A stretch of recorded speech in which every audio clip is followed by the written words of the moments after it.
yang menderita sengsara di bawah pemerintahan Pontius Pilatus, disalibkan, mati dan dikuburkan, turun ke dalam kerajaan maut. Pada hari yang ketiga, bangkit pula dari antara orang mati, naik ke surga, duduk di sebelah kanan Allah Bapa yang Maha Kuasa, dan dari sana ia akan datang untuk menghakimi orang yang hidup dan yang mati. Aku percaya kepada Roh Kudus, gereja yang kudus dan am, persekutuan orang kudus, pengampunan dosa, kebangkitan orang mati, dan hidup yang kekal. Jemaat dipersilakan duduk kembali. Kita sama-sama menyiapkan hati kita pada pagi hari ini. Kami mau menaikkan pujian dan syukur kami bagi-Mu Tuhan.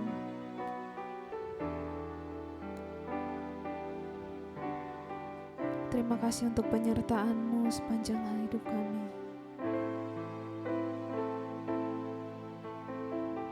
Mari kita angkat pujian ini bersama-sama.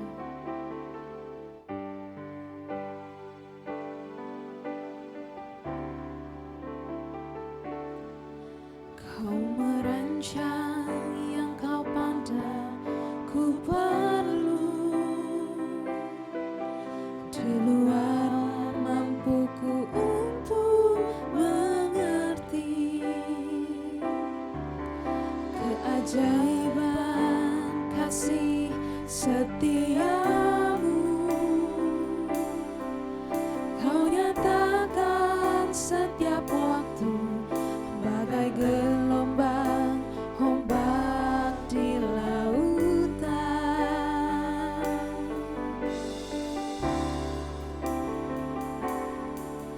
Mengagumkan semua yang Bapa lakukan,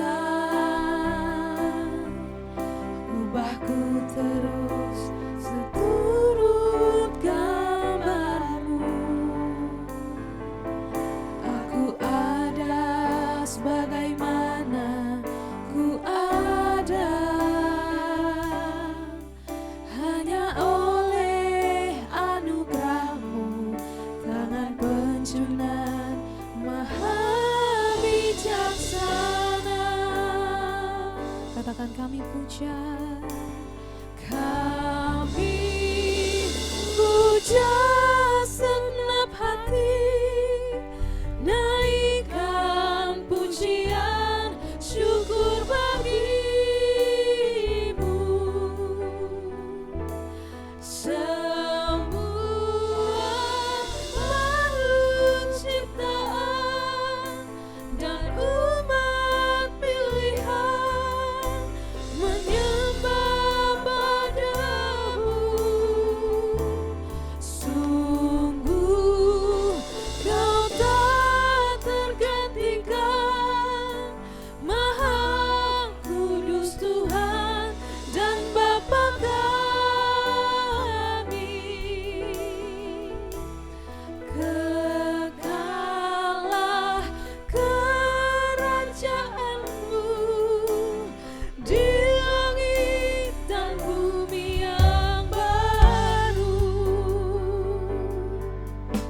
Sungguh mengagumkan semua yang Kau lakukan, mengagumkan semua yang Bapa lakukan. Ubahku terus seturut gambar-Mu. Aku ada sebagaimana ku ada.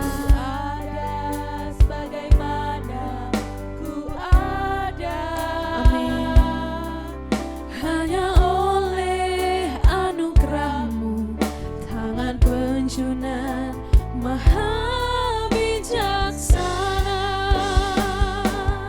Katakan kami puja, kami puja segenap hati, naikkan pujian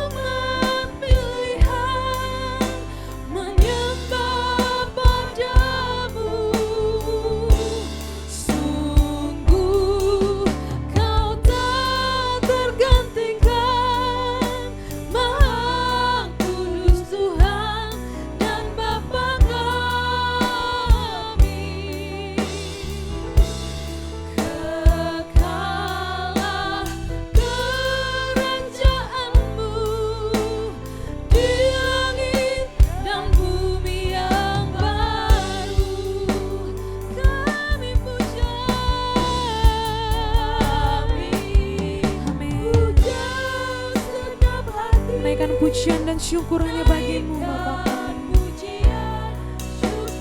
Terima kasih Semua makhluk ciptaan dan umat pilihan menyembah padamu. Sungguh kau tak tergantikan, Maha Kudus Tuhan dan Bapa kami.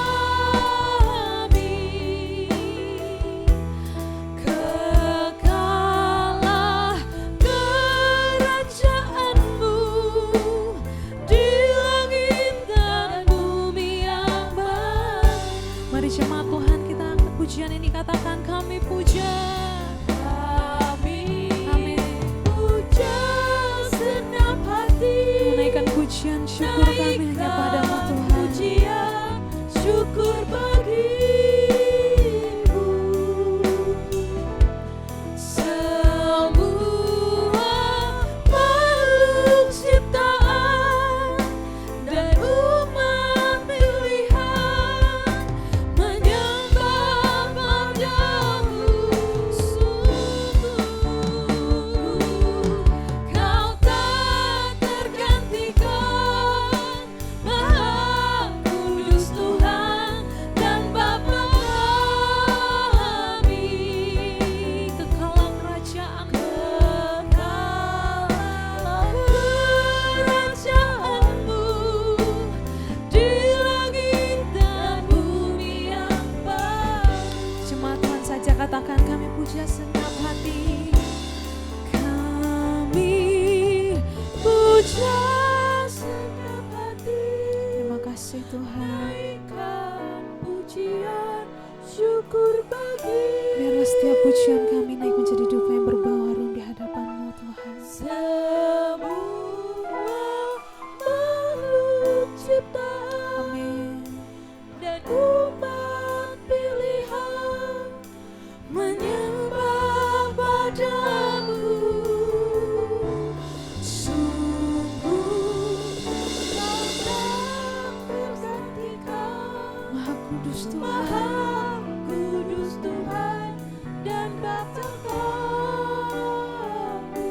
Kekalah kerajaan-Mu, Kekalah kerajaanmu di langit dan bumi yang baru. Kami puja,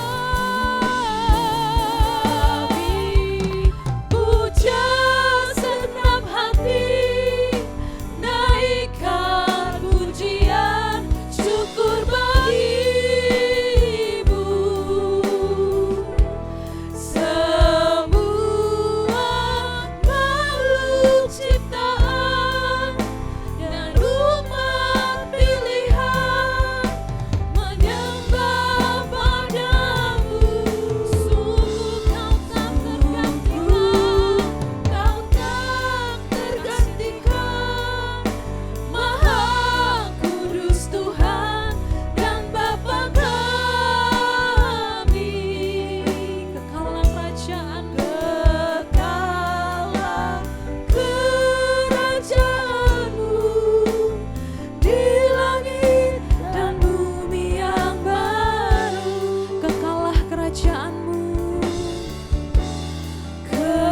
Kekalah kerajaanmu di langit dan bumi yang baru. kekalah kerajaan-Mu, Kekalah kerajaanmu di langit dan bumi yang baru. biarlah segala pujian, hormat, kemuliaan hanya bagi nama-Mu Tuhan. Kami siap untuk memuji, memuliakan Engkau.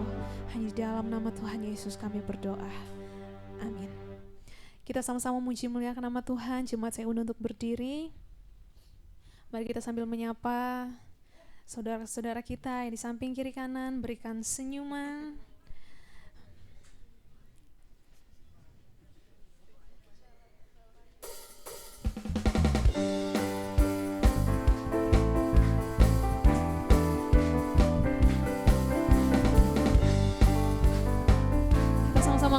firman ini, katakan. Jalan tak selalu rata, kadang harus mendaki gunung yang tinggi, lembah yang sangat curam. Semua itu harus ku jalani. Katakan, jalan tak selalu rata. Jalan tak selalu rata, kadang harus mendaki gunung yang tinggi, lembah yang sangat curam. Semua itu harus ku jalani. Katakan, ku berlari. Ku berlari tiada lelah, ku berjalan tiada lemah, karena Tuhan yang memberi kuat padaku. Walau banyak pencobaan, Walau banyak pencobaan, walau banyak kesukaran, ku sanggup menanggung semua bersamamu. amin. Walau banyak pencobaan dan kesukaran, kami sanggup menanggung semua bersamamu Tuhan. Sama-sama kita angkat pujian ini, katakan. Jalan tak selalu rata, kadang harus mendaki gunung yang tinggi, lembah yang sangat curam. Semua itu harus ku jalani. Ku berlari tiada lelah, ku berjalan tiada lemah, karena Tuhan yang memberi kuat padaku. Walau banyak pencobaan, Walau banyak pencobaan, walau banyak kesukaran, ku sanggup menanggung semua bersamaku. ku berlari tiada lelah. Ku berlari tiada lelah, ku berjalan tiada lemah, karena Tuhan yang memberi kuat padaku. Katakan, walau banyak pencobaan, Walau banyak pencobaan, walau banyak kesukaran, ku sanggup menanggung semua bersama. mari cepat saja katakan, ku berlari tiada lelah. Amin. Ku berjalan, Karena siapa? Tuhan yang memberi kuat padaku. Walau banyak pencobaan, Pencobaan, walau banyak kesukaran, ku sanggup menanggung semua bersamamu. Amin. berlari tiada lelah. Berlari tiada lelah, ku berjalan tiada lemah, karena Tuhan yang memberi kuat padaku. Walau banyak pencobaan, walau banyak kesukaran, ku sanggup menanggung semua bersama. Katakan, ku sanggup menanggung semua. Ku sanggup menanggung semua bersama. Ku sanggup menanggung, ku sanggup menanggung semua bersamamu.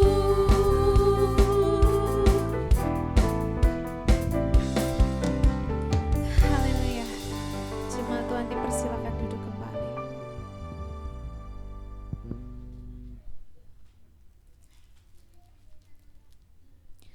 Mari kita sama-sama menyiapkan ruang hati kita untuk ditaburi kebenaran firman Tuhan.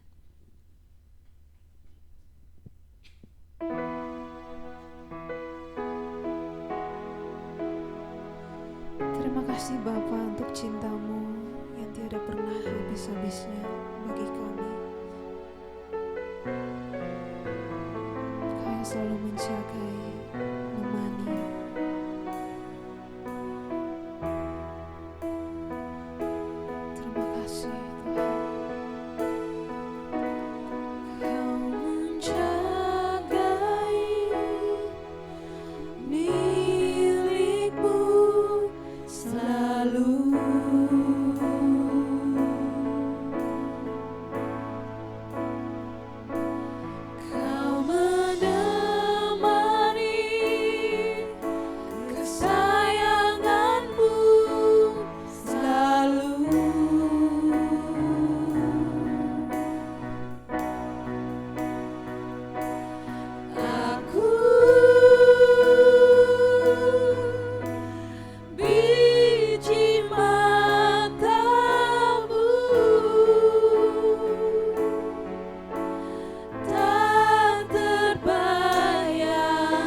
dalam cintamu Bapa.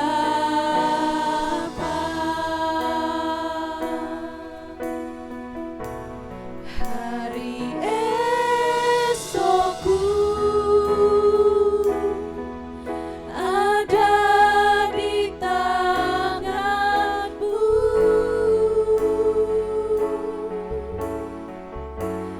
Masa depanku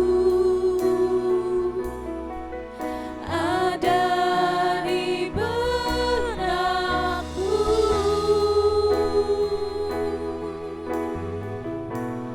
Tak kenal ragu dan takkan ku takut.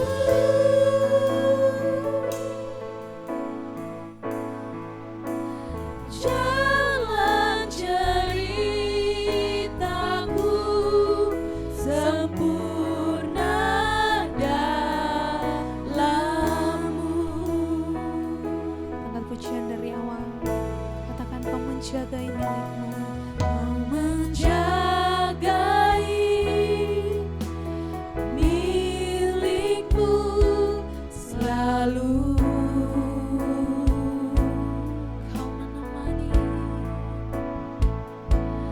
Kau menemani kesayangan-Mu selalu.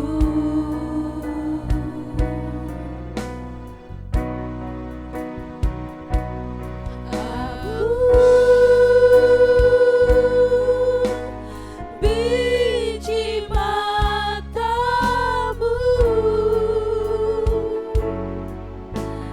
tak terbayangkan dalam cinta-Mu Bapa.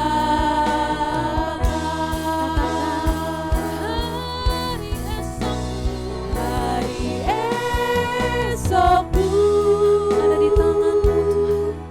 ada di tangan-Mu.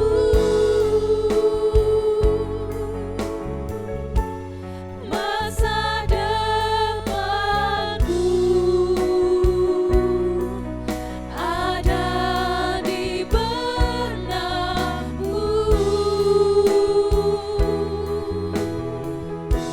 Tak kenal ragu dan takkan ku takut.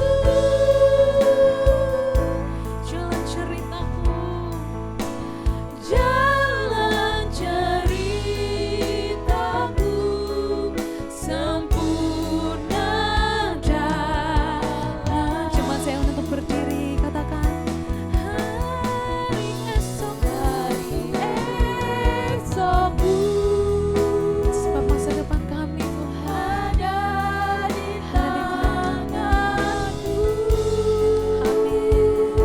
masa depanku Masa depanku ada di benakmu. tak kenal ragu.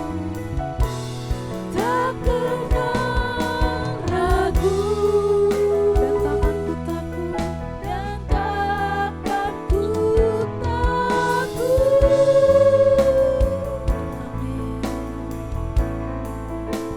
Jalan ceritaku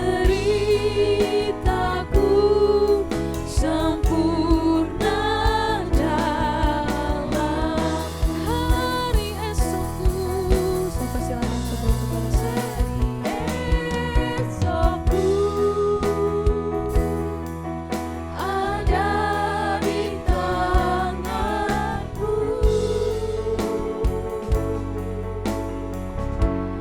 Masa depanku ada di benakmu. Tak kenal ragu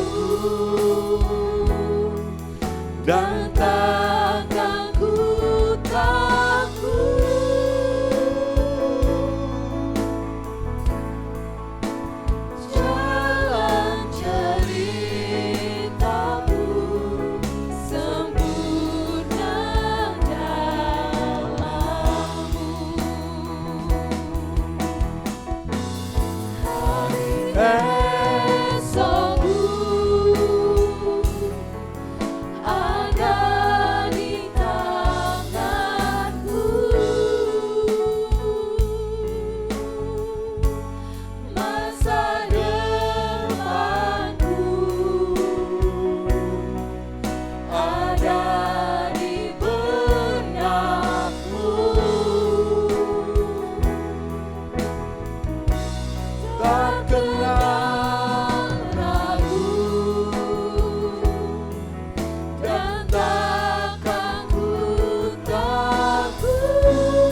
ceritaku.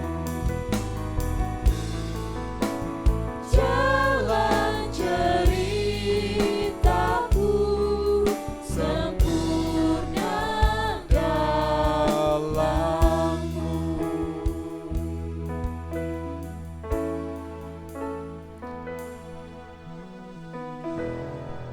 Kami mengucap syukur ya Bapa, kalau kami Engkau perhatikan, kalau Engkau mempedulikan kami, kalau Engkau begitu mengasihi kami.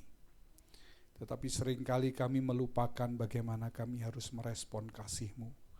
Seringkali kami abai ketika kami memikirkan kepentingan, memikirkan kesenangan kami, memikirkan apa yang menjadi kekhawatiran kami. Tuhan, tolong kami untuk kami boleh fokus memandang Engkau. Kami boleh fokus untuk mengerti kehendak-Mu di dalam hidup kami, supaya kami boleh menyenangkan hati-Mu. Kami boleh merespon dengan benar karya keselamatan yang telah Engkau berikan buat kami. Terima kasih ya Bapa, sebentar kami mau belajar kebenaran firman-Mu. Izinkan kami untuk mendengar isi hati-Mu. Izinkan kami untuk mendengar nasihat-Mu, supaya kami boleh mengerti, boleh memahami, dan kami boleh berubah karena apa yang kami boleh dengar, apa yang kami boleh pahami, dan itu adalah kebenaran yang sejati. Terima kasih ya Bapa. Kami mengucap syukur di dalam nama Tuhan Yesus. Amin. Silakan duduk Bapak Ibu sekalian. Puji Tuhan. Shalom Bapak Ibu. Sehat? Sehat, puji Tuhan ya. Sekalipun mungkin ada yang mungkin terganggu kesehatannya, tetapi kita bersyukur Bapak Ibu. Hari ini saya ingin bicara, saya memberi judul, saya belajar untuk memberi judul ya Bapak Ibu. Belajar untuk memberi judul bahwa pagi ini saya ingin berbicara tentang topik inflasi rohani. Bapak Ibu tahu inflasi nggak? Tahu nggak inflasi? Orang seringkali tanya, wih kenapa harganya jadi mahal? Betul nggak? Kenapa harganya kok jadi mahal? Padahal harganya nggak mahal, harganya tetap. Tetapi yang menjadikan harga itu mahal adalah nilai mata uang kita yang turun. Jadi ketika mata uang kita itu nilainya turun, maka harga jadi terasa lebih mahal. Karena kita harus keluar duit lebih banyak. Sedangkan pemasukan tidak berbeda jauh. Ya, jadi kalau kita membandingkan misalkan emas itu katanya setahun ini hampir kurang dari setahun naiknya sudah 100%. Jadi yang punya banyak emas di tahun lalu, Bapak Ibu, hari ini luar biasa, kekayaannya seolah bertambah 2 kali lipat. Ya toh? Tapi sebenarnya emasnya sama enggak? Sama, nilainya sama, tapi ada inflasi. Ada inflasi. Nah sekarang kita bicara tentang inflasi rohani. Hal-hal yang ada di sekitar kita sebenarnya mengajarkan sesuatu yang yang sangat baik untuk bisa kita pelajari. Bapak Ibu,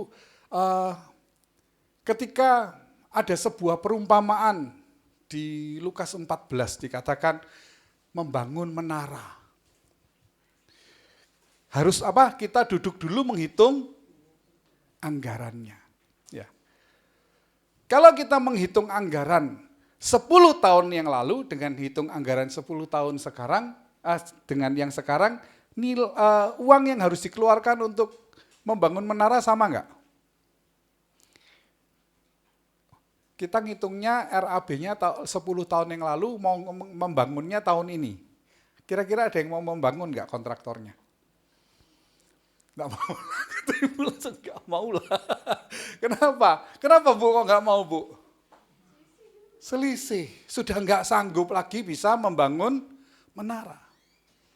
Ya, kalau dulu nilainya misalkan 1 miliar, tapi membangunnya sekarang, itu 10 tahun yang lalu, bisa terbangun dengan 1 miliar? Enggak bisa. Tetapi ketika 10 tahun yang lalu, duit 1 miliar yang sudah tersedia dijadikan emas, hari ini masih bisa nggak dibangun? Bisa. Karena apa? Nilai emasnya tetap. Anda ketika jual emasnya nilainya akan mengikuti inflasi berapa kali. Paham ya Bapak Ibu, sampai di sini dulu. Saya ingin membawanya kepada hal-hal rohani, gitu loh. Ya. Jadi ada jarak yang makin terasa antara ya Injil yang menuntut kesetiaan yang penuh dengan kemampuan atau kemauan orang untuk menjalankan Injil itu. Semakin lama Bapak Ibu, semakin lama terhimpit dengan peristiwa hidup, terpengaruh dengan dunia, terdegradasi dengan pengaruh-pengaruh dunia, maka Anda menjadi pribadi-pribadi yang tidak akan pernah mampu untuk membayar nilai kesetiaan kepada Injil. Kenapa? Ada kemerosotan. Kita merosot, kita harus membuat, jangan sampai kita mengalami kemerosotan sehingga semakin hari kita tidak mampu untuk menghidupi hidup di dalam kesetiaan. Kebenaran yang dari Tuhan itu standarnya sama Bapak Ibu. Tetap tidak berubah. Tetapi akan semakin sulit dijangkau oleh manusia-manusia yang hidupnya dipenuhi oleh nilai-nilai duniawi. Ya. Kebenaran itu tetap. Tetapi ketika kita hidup di dalam pengaruh-pengaruh duniawi dan kemudian nilai moral kita ini merosot, maka kemerosotan ini tidak lagi mampu untuk membayar kebenaran yang bernilai tetap dan tidak pernah berubah itu. Makanya Bapak Ibu, kita harus konversi. Harta yang disimpan di sorga itu tidak bisa dihancurkan oleh kengat dan karat. Ketika Anda membangun manusia rohani Anda, ya, Anda berupaya dengan sungguh-sungguh dan dengan segera untuk mengamankan supaya kita punya nurani yang tidak tergoyahkan. Itu membuat kita semakin mampu untuk hidup tetap stabil di dalam kehendak Allah. Nah, orang Kristen berkata begini, mana ada yang seperti itu? Kan keselamatan itu anugerah, Pak. Enggak ada seperti itu, keselamatan itu anugerah. Pemberian yang tidak mungkin bisa dibayar dengan apapun. Ya. Nah, kita ini seringkali mencampur adukkan, kemudian salah meletakkan bahwa pernyataan keselamatan itu sebagai anugerah. Saya mau kasih tahu Bapak Ibu, kalau tidak ada tindakan Allah yang membuka pintu anugerah itu, maka tertutuplah anugerah bagi manusia. Dan itu adalah tindakan Allah yang tidak perlu atau yang tidak memerlukan persetujuan manusia, yang tidak memerlukan andil manusia. Itu adalah perbuatan Allah secara pribadi yang Allah lakukan karena bentuk kasih-Nya kepada kita. Ya. Keselamatan sebagai anugerah adalah kesempatan yang Allah berikan. Ini hak penuh Allah dan tindakan Allah yang sempurna. Tidak ada yang menyanggah itu. Ya. Namun tujuan dari karya keselamatan itu sendiri adalah agar manusia dengan diberi kesempatan, ya, dengan diberi kesempatan oleh Allah, manusia itu berubah dari hamba dosa menjadi hamba kebenaran. Dari yang menjadi milik dunia menjadi milik kepunyaan Allah. Ya. Dari yang serupa dengan dunia menjadi semakin serupa dengan Tuhan Yesus. Dari manusia jasmani yang berasal dari debu dan tanah, dia menjadi manusia rohani yang berasal dari sorga seperti Tuhan Yesus. Ya. Intinya adalah ketika anugerah itu diberikan, Allah menghendaki supaya manusia dengan potensi yang sudah Allah berikan menghidupkan kehidupan kerajaan sorga sejak di bumi ini. Itu yang Allah mau. Itu keselamatan Bapak Ibu. Ya, itu keselamatan. Jadi inflasi rohani ini bukan karena kebenaran Tuhan makin mahal. Ya. Dulu mungkin Anda beli mobil harga 100 juta dapat mobil. Hari ini ada yang dapat mobil 100 juta. Mobil bekas. Betul? Tidak ada. Hari ini terasa makin mahal, padahal sebenarnya nilainya sama. Tetapi ada penurunan mata uang. Ya. Kebenaran Tuhan tidak mahal, tetapi karena manusia kriteria hidup yang dia pilih adalah hidup duniawi, makin merosot. Akibatnya ketika dia melihat kebenaran Tuhan, kok makin sulit. Ketika Anda sebagai orang Kristen yang hanya diajarkan adalah bagaimana menikmati berkat-berkat jasmani. Bapak Ibu tahu enggak? Anda kelihatan rohani, tetapi yang terjadi Anda sedang dibawa, diseret untuk menurunkan kualitas standar Anda. Dan Anda tidak akan pernah mampu melihat kebenaran Allah yang sejati di dalam kehidupan kita. Bapak Ibu, susah loh ketika orang sudah pikirannya ini, aku percaya rencanamu Tuhan. Apa yang dipikir? Ayo, apa yang dipikir? Aku percaya rencanamu Tuhan. Kalau saya berharap di sini, kita sudah berpikir, aku percaya rencanamu Tuhan. Kita dijadikan manusia-manusia rohani yang segambar dan serupa dengan dia. Tetapi kalau aku percaya rencanamu Tuhan, pikirannya adalah, hari ini, besok aku menjadi semakin makmur, menjadi semakin sejahtera, menjadi semakin ini, semakin itu. Di bumi, Anda salah tempat. Di sini kita berbicara tentang rencana Tuhan, rancangan Allah yang adalah rancangan damai sejahtera itu adalah membawa kita kepada satu model kehidupan sorgawi yang harus kita bawakan, hidupkan sejak di bumi ini. Berat, sangat berat. Tidak gampang. Karena harganya makin mahal, tidak banyak orang yang mau. Ya. Saya juga tidak yakin apakah Anda yang ada di tempat ini, yang sedikit orang ini, menyadari bahwa kebenaran Allah itu begitu mahal dan kita harus membayarnya. Makanya kalau Pak Eres berkata, bagi Tuhan 100% atau tidak usah sama sekali. Bahkan apa yang kita punya pun belum tentu membayar, sanggup untuk membayar. Tetapi Tuhan mengerti ketika kita sungguh-sungguh, kita serius. Tuhan bisa nggak sih bedain Anda yang serius dan tidak serius? Bisa enggak? Tapi karena pola berpikirnya masih belum bertumbuh, maka ya sampai di situ gitu loh. Tapi ada orang yang sudah makin dewasa, makin ngerti, dia ngerti. Ada harga yang aku bayar. Makanya Bapak Ibu, kalau ada rekan saudara-saudara kita ya yang belum nyampe cara berpikirnya, itu bukan buat bahan olok-olokan. Kita tidak boleh memperbincangkan itu. Tetapi kita harus memberi satu teladan supaya kita boleh mengajak saudara-saudara kita ini untuk lebih dewasa, semakin dewasa. Menghadapi pergumulan hidup itu Bapak Ibu. Ya. Harus dengan satu pola pikir, langit yang baru dan bumi yang baru. Aku hadapi dengan kesucian hidupku. Pokoknya aku bener aja deh. Ya, aku pokoknya mau hidup bener aja.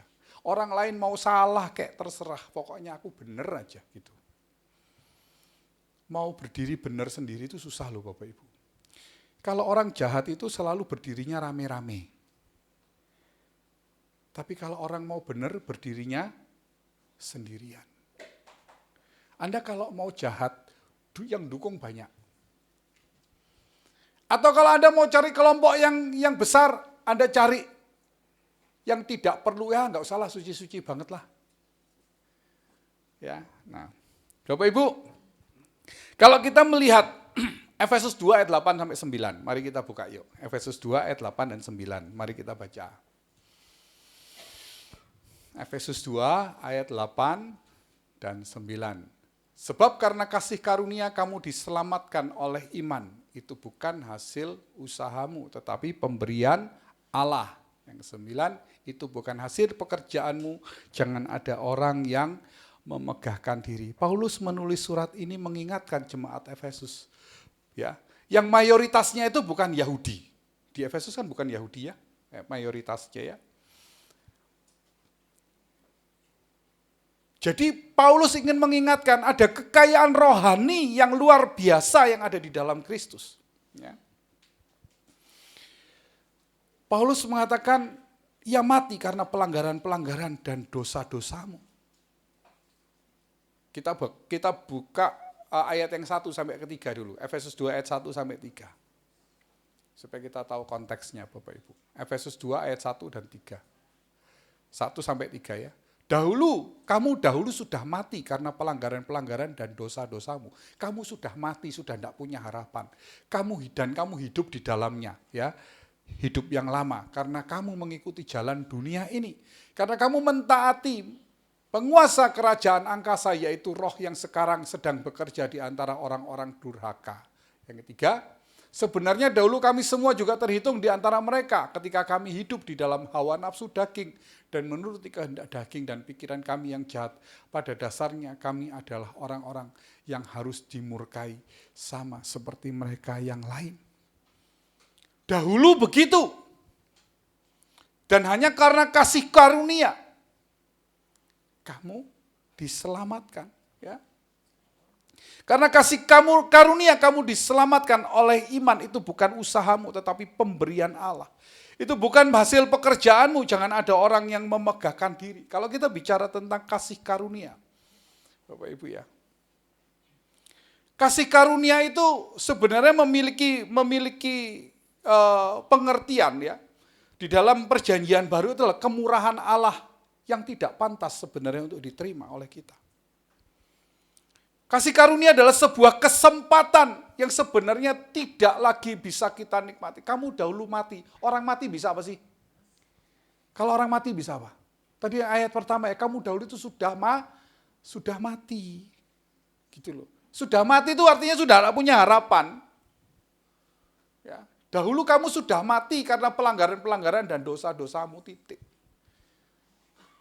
Ya, ini memang konteksnya di jemaat Efesus saat itu. Tetapi ada tindakan Allah, ada kemurahan hati Allah yang sebenarnya kita tidak pantas terima. Ya. Tindakan Allah yang dia sangat aktif untuk mendekati manusia. Ya. Itu bukan karena kebaikan kita. Kita harus menyadari bahwa kasih karunia bukan karena kebaikan kita. Ya, kasih karunia adalah kehadiran kasih Allah melalui kehadiran Tuhan Yesus di bumi ini. Ya.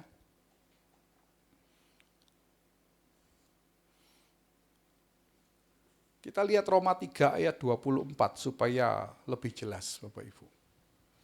Roma 3 ayat 24. Dan oleh karena kasih karunia kamu dibenarkan dengan cuma-cuma. Karena penebusan dalam Kristus Yesus. Titus 3 ayat yang kelima. Titus 3 ayat yang kelima.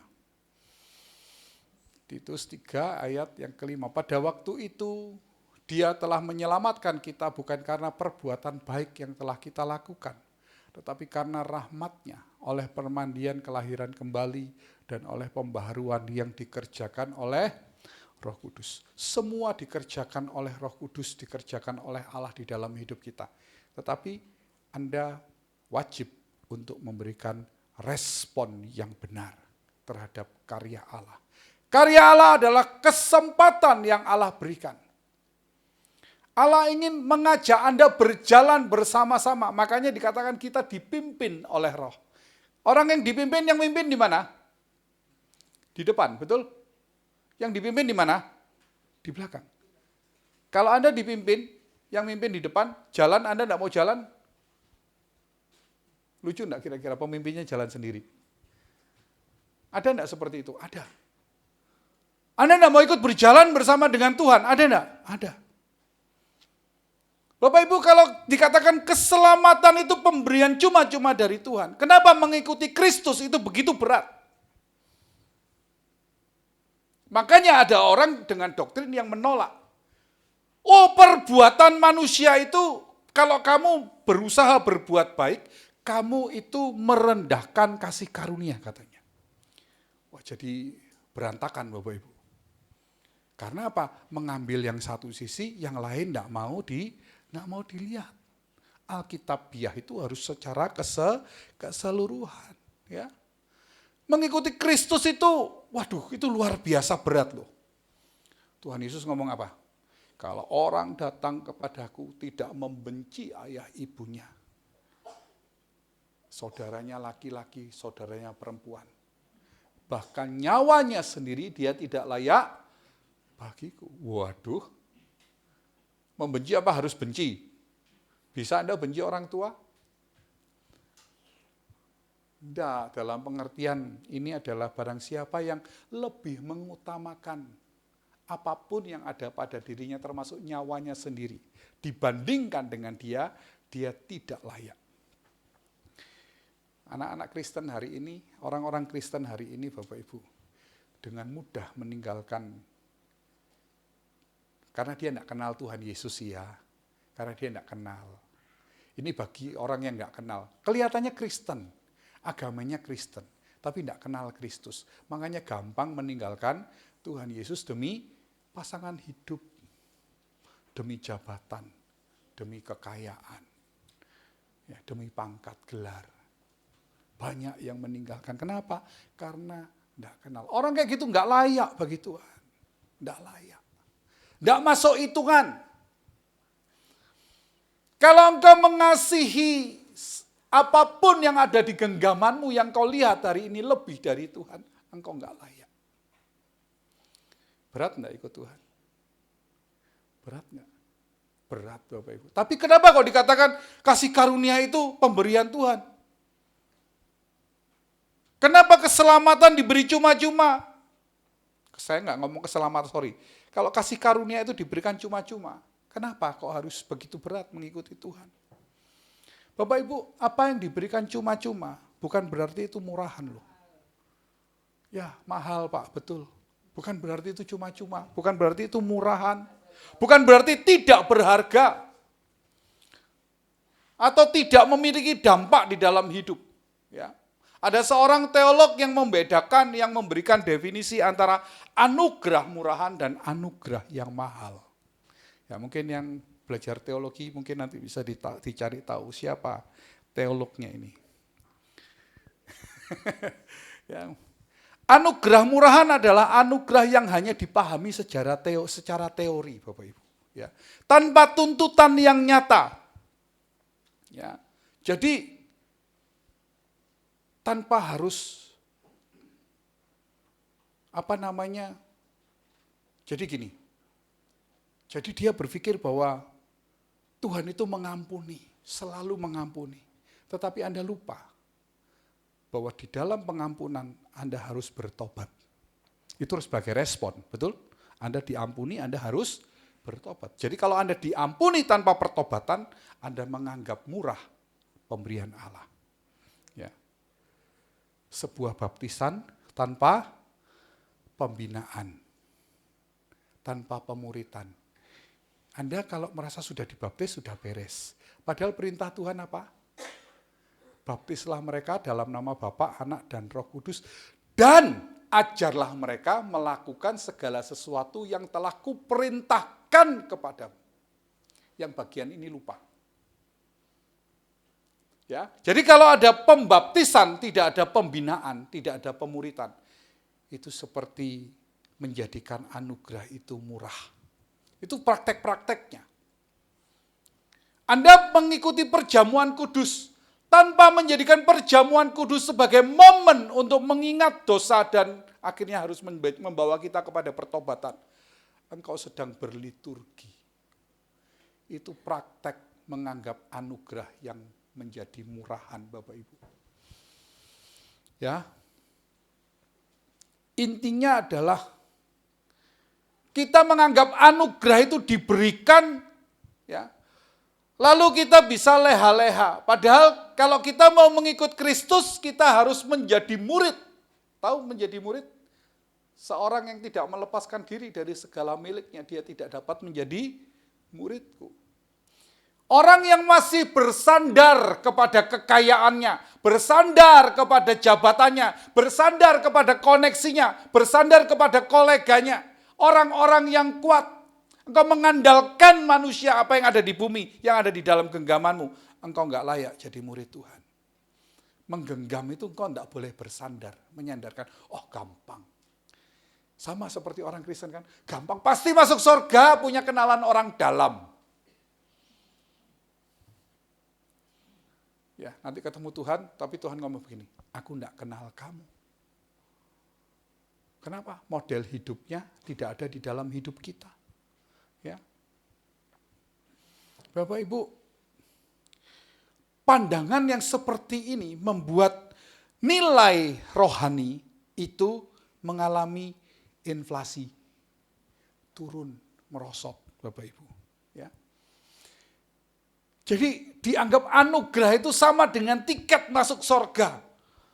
Tanpa pengaruh, tanpa memiliki atau tanpa harus berdampak kepada kehidupan sehari-hari. Moral yang seperti Kristus. Nurani yang terbentuk sesuai dengan kebenaran. Ya.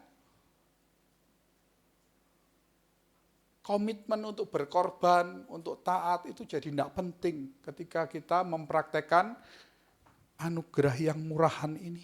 Tapi sebaliknya kalau kita berbicara tentang anugerah yang mahal adalah kabar baik yang terus Anda harus cari seperti mencari mutiara.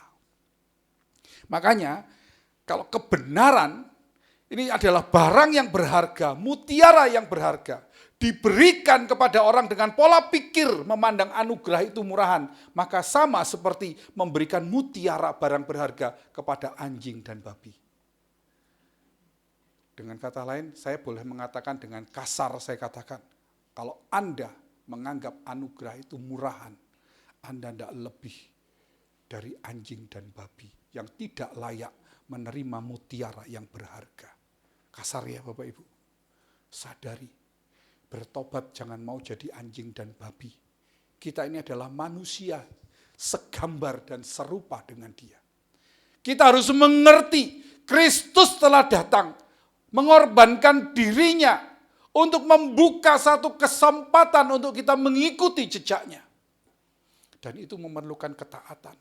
Dan itu memerlukan pengorbanan. Apa yang harus dikorbankan? Segenap hidup. Deg-degan juga loh Bapak Ibu ngomong begini nih. Ya, ini deg-degan juga ngomong begini. Apakah bisa kita tahu 1 tahun dari hari ini, 2 tahun dari hari ini, 10 tahun dari hari ini, saya tidak jatuh? Siapa yang bisa menjamin? Tetapi kalau kita sungguh-sungguh hari ini berjuang, apa yang kita dengar, kita konversikan menjadi nurani yang baku di dalam hidup kita. Karakter yang membatu di dalam hidup kita menjadi semakin kokoh, semakin kuat di dalam Tuhan. Percaya kita semakin hari semakin kuat di dalam Tuhan. Tetapi ada orang yang masih memanjakan perasaannya, ya, sedikit-dikit ngambek, dikit-dikit kebawa perasaan, Bapak Ibu. Anda tidak mungkin bisa dewasa. Percaya deh. Ya. Kalau kita masih merengek, kita nggak akan bisa jadi dewasa. Ya. Anugerah itu mahal. Karena menuntut seluruh hidup kita. Kalau Anda hari ini dikatakan umur Anda tinggal sehari, lalu kalau Anda mau menambah 1 hari harus membayar 5 miliar per hari, Anda bayar enggak? Pak Yusuf, Anda bayar enggak Pak? Hah? Enggak ada duitnya. Kalau Anda harus berikan yang paling berharga untuk menambah 1 hari, Anda berikan enggak Pak? Yang Anda punya sekarang. Berikan. Ya. Makanya anugerah yang mahal itu menuntut seluruh hidup kita. Anugerah yang mahal itu menuntut segenap hidup kita agar kita punya kesempatan untuk kita menjadi seperti yang Allah mau. Sesuai dengan kebenaran yang Allah inginkan, yang tidak pernah berubah, yang bernilai tetap itu. Makanya kalau saya tadi ngomong Bapak Ibu ya, 10 tahun lalu Anda punya RAB, tapi Anda, kayaknya saya masih repot, belum sempat. Kalau ngawasi bangun sekarang belum bisa, duitnya dijadikan emas. Bangun 10 tahun lagi, Anda masih bisa bangun, betul enggak? Hari ini Anda dengar kebenaran. Anda berjuang sungguh-sungguh, Anda lakukan di dalam hidup.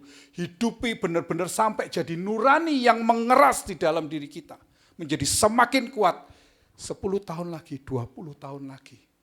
Anda tetap jadi orang-orang percaya yang kokoh.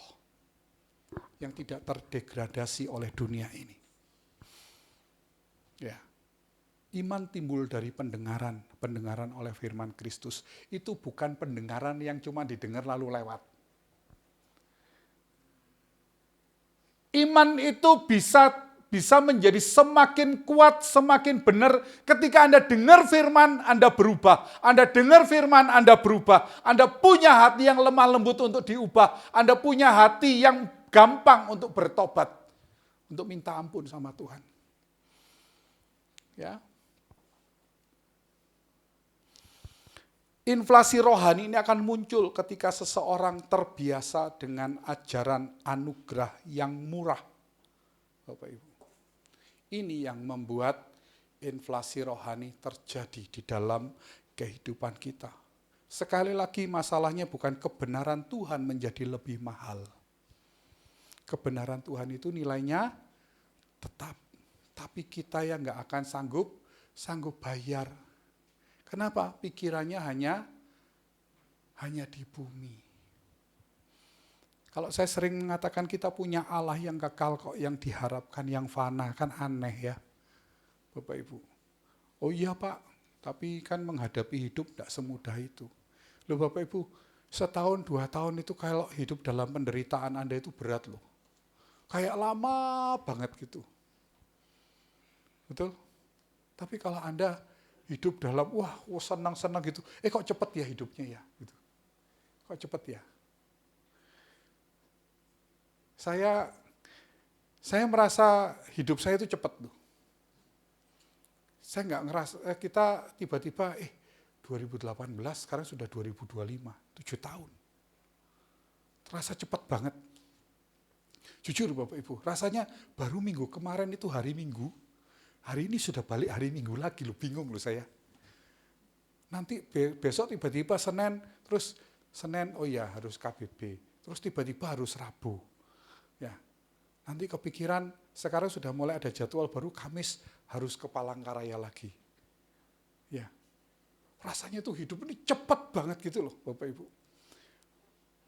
Akhir-akhir ini saya juga sangat sering tidur di jalan. Perjalanan malam di jalan. Ngirit waktu. Membuang waktu perjalanan di malam hari. Hidup itu terasa cepat banget. Anda hari ini punya kesempatan yang Anda tidak tahu kapan kesempatan itu akan berakhir. Ya.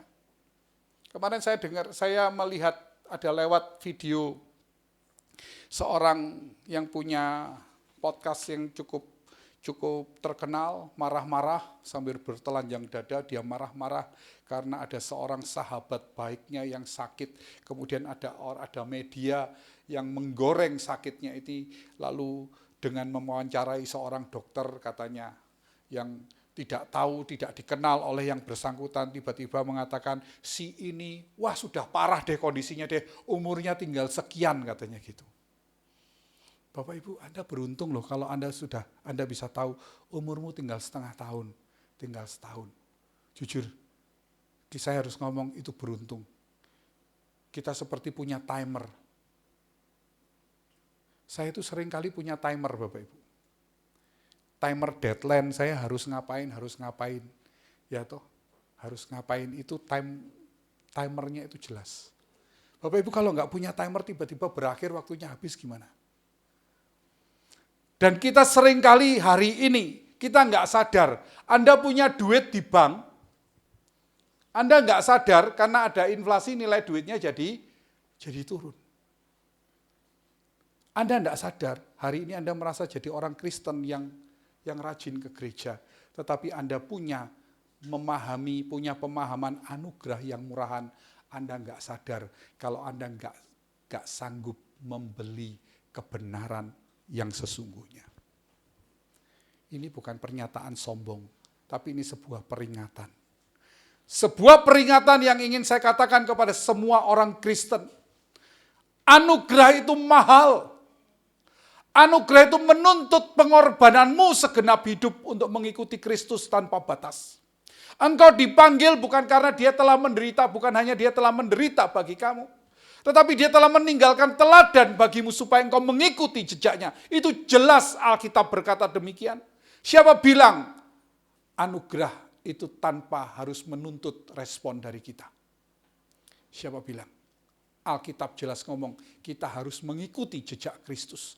Alkitab ngomong kita harus semakin serupa dengan gambaran anaknya yang tunggal, Tuhan kita Yesus Kristus. Alkitab jelas ngomong, kalau engkau datang kepada dia, engkau tidak melepaskan diri dari segala milik, engkau gak bisa jadi muridnya.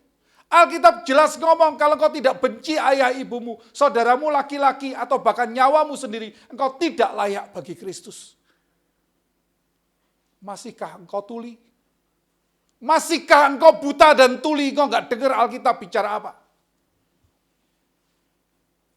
Anugerah itu mahal, Bapak Ibu. Dan kalau kita sadari Alkitab berkata anugerah itu mahal, engkau menghargai pengorbanan Tuhan dengan respon yang benar di dalam hidupmu. Engkau gak akan memikirkan dirimu sendiri. Loh, bukan berarti kita meninggalkan tanggung jawab. Saya punya tanggung jawab, Bapak Ibu. Saya punya tanggung jawab yang saya tahu bahwa itu adalah tanggung jawab yang berat bagi saya. Tetapi saya tidak mau bahwa waktu saya tersita ketika saya melakukan tanggung jawab itu, saya harus melakukannya untuk kemuliaan Tuhan. Bukan hanya kepentingan sebagai bentuk tanggung jawab, enggak.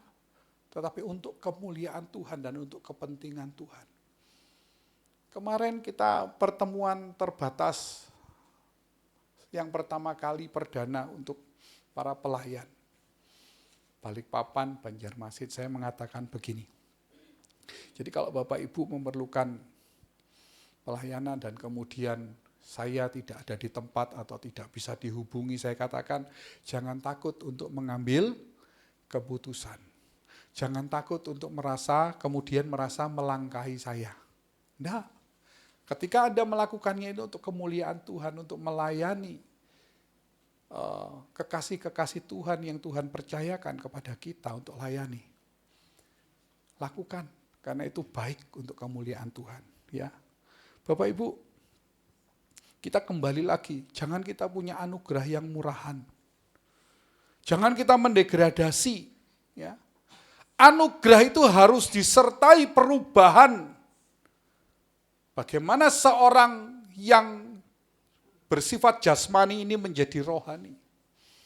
Belajar dari Tuhan. Tuhan katakan belajarlah daripadaku. Pikulah kuk. Kuk itu ringan. Kita belajar bersama dengan Tuhan, Bapak Ibu. Ya. Kita harus memikul salib bersama dengan Tuhan. Orang Kristen itu tidak pakai kalung salib tok, Bapak Ibu. Orang Kristen itu pikul salib. Ya. Tapi seringkali kita ngomong gini, ketika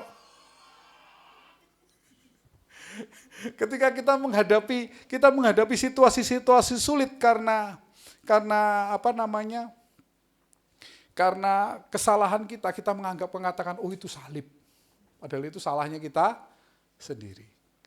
Sakit karena makannya rakus, lalu kemudian itu salib. Salib, kamu yang salah kok salib. Ya. Paulus berkata, janganlah kamu menjadi serupa dengan dunia ini. Kamu jangan terdevaluasi. Kamu jangan mengalami kemerosotan. Ya, ya. Baca yuk kita Roma 12 ayat 2. Ini ayat yang paling memberkati saya, Bapak Ibu. Ini ayat yang sungguh membuat saya merasa hidup itu lebih berarti. Janganlah kamu menjadi serupa dengan dunia ini, tetapi berubahlah oleh pembaharuan budimu, sehingga kamu dapat membedakan manakah kehendak Allah, apa yang baik, yang berkenan, dan sempurna. Ya, jadi Bapak Ibu, jangan kamu menjadi serupa dengan dunia ini. Berubahlah oleh pembaharuan budi. Artinya kita harus menjaga konsistensi kita untuk mengalami perubahan bersama-sama dengan Tuhan. Ya, jadi Bapak Ibu kita harus punya disiplin melawan dunia yang sedang menggarap dan membentuk kita dengan pembaharuan budi yang kita benar-benar sadari dan usahakan. Saya katakan harus sadari dan usahakan. Saya percaya perubahan seseorang itu karya Allah. Tetapi kesadaran untuk mau bertobat dan berubah itu adalah keputusan kita. Allah menolong kita untuk berubah. Kalau Anda tidak mau berubah, Anda tidak mau ditolong, gimana? Ya, berubahlah oleh pembaharuan budimu. Perubahan itu bisa terjadi ketika engkau benar-benar memiliki kebersamaan dengan pribadi yang benar. Ketika Anda fokus kepada apa yang Allah mau, ya, Anda fokus kepada apa yang Tuhan Yesus sedang garap di dalam hidup kita, maka sebenarnya kita sedang mengalami perubahan karena kita melihat contoh, kita bersama-sama dengan spirit yang sama. Bapak Ibu, kalau kita dikatakan tadi, janganlah kamu menjadi serupa dengan dunia ini. Apa sih tanda-tanda orang yang serupa dengan dunia? Apa tanda-tanda orang yang serupa dengan dunia? 1 Yohanes 2 ayat 15 sampai 17. Kita baca yuk 1 Yohanes 2 ayat 15 sampai 17. Ayat yang terakhir ya Bapak Ibu, kita baca. Janganlah kamu mengasihi dunia dan apa yang ada di dalamnya. Jikalau orang mengasihi dunia, maka kasih akan Bapa tidak ada di dalam orang itu. Jadi kalau Anda serupa dengan dunia, Anda ngomong aku mengasihi engkau Bapa, omong kosong. Ya, terkadang mulut kita ngomong apa, kitanya ada di mana. Betul enggak? Ya, satu kesempatan saya melihat statusnya teman saya sedang merekam di satu klub malam. Wah, mainnya beda tempatnya gitu. Dia buru-buru langsung gini, diundang teman ulang tahun. Sorry ya Bapak Ibu ya, saya mau ngomong, kalau saya diundang di tempat begitu, bukan karena saya sok suci, enggak. Saya harus melihat pantas dan tidak pantas. Mungkin kita enggak ngapa-ngapain di sana, betul enggak? Cuman duduk, kita mungkin enggak minum alkohol, kita enggak ngapa-ngapain. Tapi apa? Pantas atau tidak? Tidak pantas. Anda berbicara mengasihi Tuhan, tapi Anda bersama-sama dengan orang-orang yang tidak mengasihi Tuhan, enggak pantas. Paham ya Bapak Ibu ya? Enggak cocok. Situasinya, auranya itu enggak cocok. Saya dulu hobi main biliar Bapak Ibu. Hobi banget main biliar. Sampai punya stick itu 3 set saya punya stick Bapak Ibu. Ya. Sampai akhirnya saya jual cuma ditawar segitu, saya gini. Loh kok cuma segitu? Mau, enggak, ya sudah saya kasih. Waktu saya nunggu untuk jual, saya masuk di biliarnya salah enggak? Biliarnya enggak salah. Kalau Pak Yusuf punya meja biliar di rumah, saya diajak main biliar, saya datang. Betul? Betul enggak? Biliarnya enggak salah. Situasinya yang menjadi kita jadi salah. Enggak pantas Bapak Ibu. Ya. Jadi kalau kita ngomong aku mengasihi Tuhan, tapi kita masih bersama-sama dengan orang-orang, dengan lingkungan yang tidak mengasihi Tuhan, dia percuma. Ya. Sebab semua yang ada di dalam dunia ini, yaitu keinginan daging dan keinginan mata serta keangkuhan hidup, bukanlah berasal dari Bapa, melainkan dari dunia. Ayat 17. Dan dunia ini sedang lenyap dengan keinginannya. Tetapi orang yang melakukan kehendak Allah tetap hidup selama-lamanya. Orang yang melakukan kehendak Allah, saya percaya dia tidak akan mampu dan tidak akan mau bergaul dengan dunia ini. Makanya saya ngomong, kalau mau jadi benar, berdiri sendiri. Susah enggak? Susah. Lupa kalau gini gimana? Kapan hari itu waktu persekutuan dokter-dokter, Ibu Ruth memberikan satu pertanyaan yang membuat saya, oh iya ya, keadaannya konteksnya begitu ya. Tapi ya Bapak Ibu, kalau Anda ngomong ya, teolog pendeta itu ditanya apapun, itu bisa ngeles Bapak Ibu. Bisa ngeles, serius. Anda jadi korban atau Anda jadi korban atau pelaku, kan begitu ya. Bapak Ibu, kalau kita jadi korban gimana? Asal kita tidak menjadi pelaku. Kita tidak menjadikan proses itu menjadi lebih berat. Kita tidak menjadikan proses itu lebih kotor. Memang susah Bapak Ibu. Ya, memang susah dan hidup itu harus memilih dan kita itu harus cerdik. Pada waktu itu dimulai dengan pernyataan saya yang mengatakan Tuhan tidak mungkin meletakkan kita kepada posisi harus berbuat jahat. Saya ingat banget, karena kepikiran beberapa hari pertanyaan itu membuat saya kepikiran Bapak Ibu, serius. Iya. Karena mungkin kalau kita sendiri, saya berkorban sendiri, itu lebih gampang, betul? Tapi kalau yang harus kena jadi korbannya orang-orang lain gimana? Tidak bisa diberikan contoh begini.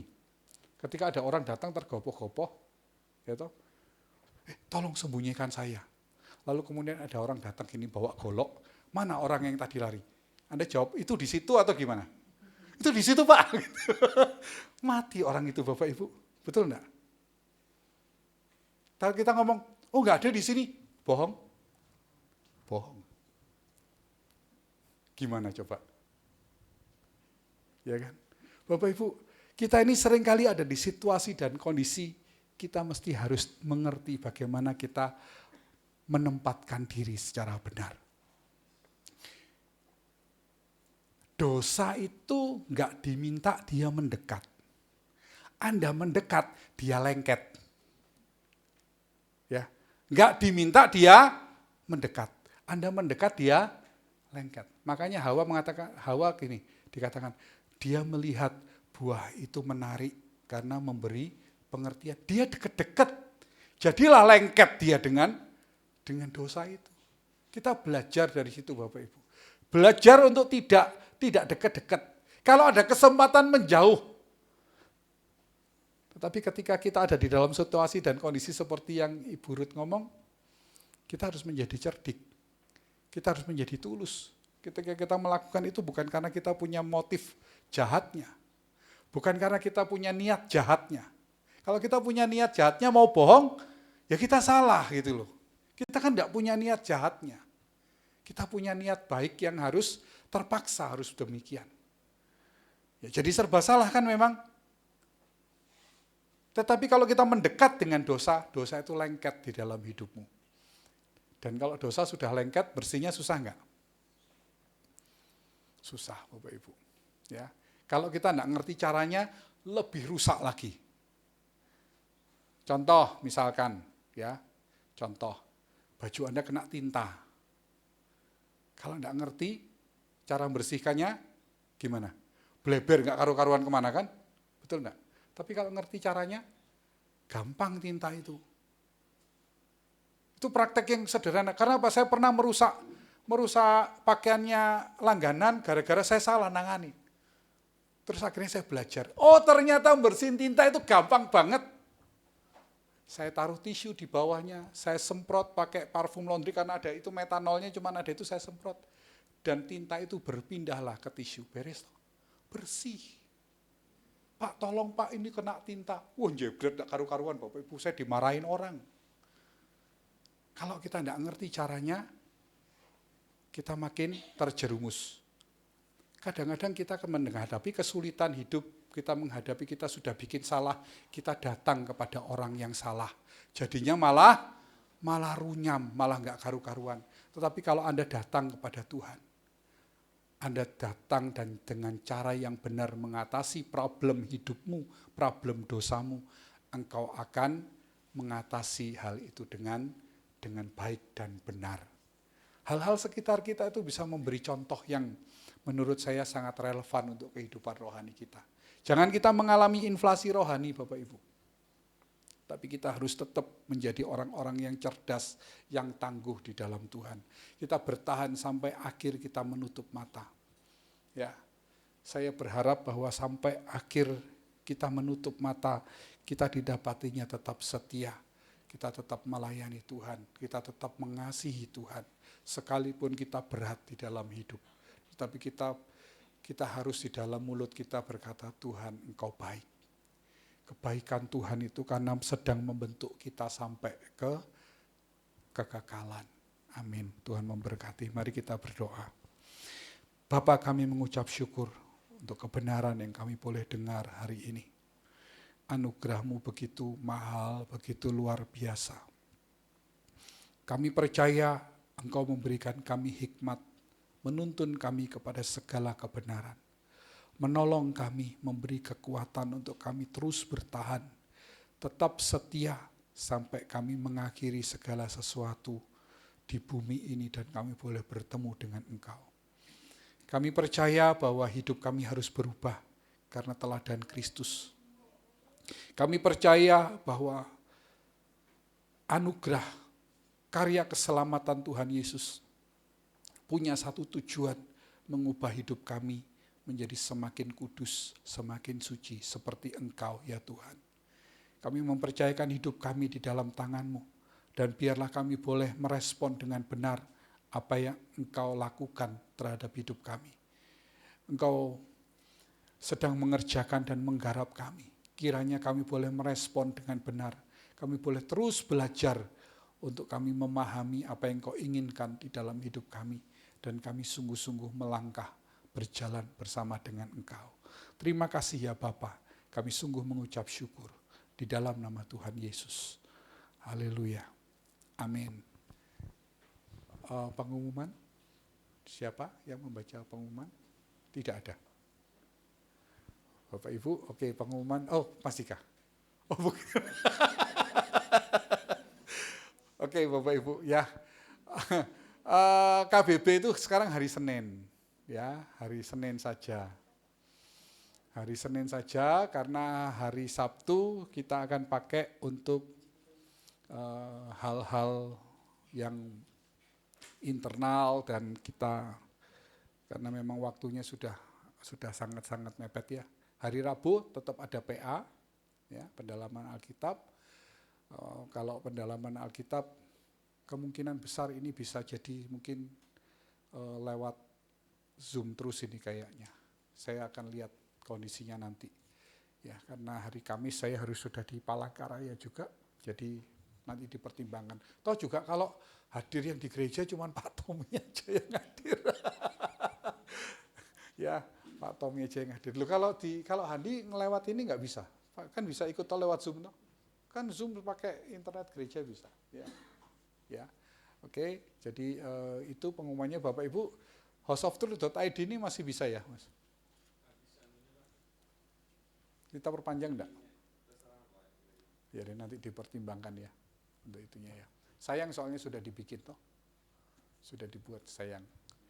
Baik, ada pengumuman yang lain, Pak Pur? Enggak ada. Minggu depan, minggu pertama kita akan perjamuan kudus. Bapak Ibu, saya berharap yang di luar kota bisa hadir, ya. Kita bersama-sama ngumpul sebulan sekali bisa berkumpul. Memang jemaat kita ini unik, tersebar mulai dari Asam-Asam, Plehari, ya, Banjarbaru, yang Martapura pindah ke jauh sekali. Luar biasa, memang untuk kita datang di Handil Bakti juga lumayan jauh loh, Handil Bakti itu jauh juga. Ya, Handil Bakti itu jauh juga, apalagi kalau hujan. Ya, baik Bapak Ibu, kalau tidak ada tambahan, mari kita akhiri ibadah kita hari ini.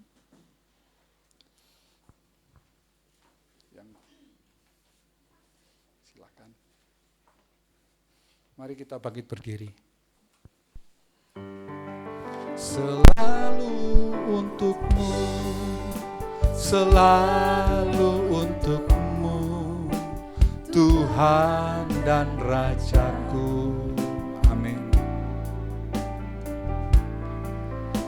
Semua yang ku perbuat, baik siang dan malam, selalu untukmu. Segenap hidupku, Segenap hidupku adalah milikmu, untuk kemuliaan-Mu, kemuliaan-Mu, sampai ku tua nanti, sampai di sorga nanti, selalu untukmu, selalu untukmu, selalu untukmu, selalu untukmu.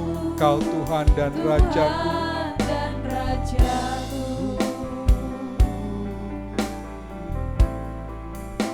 semua yang ku perbuat, baik siang dan malam,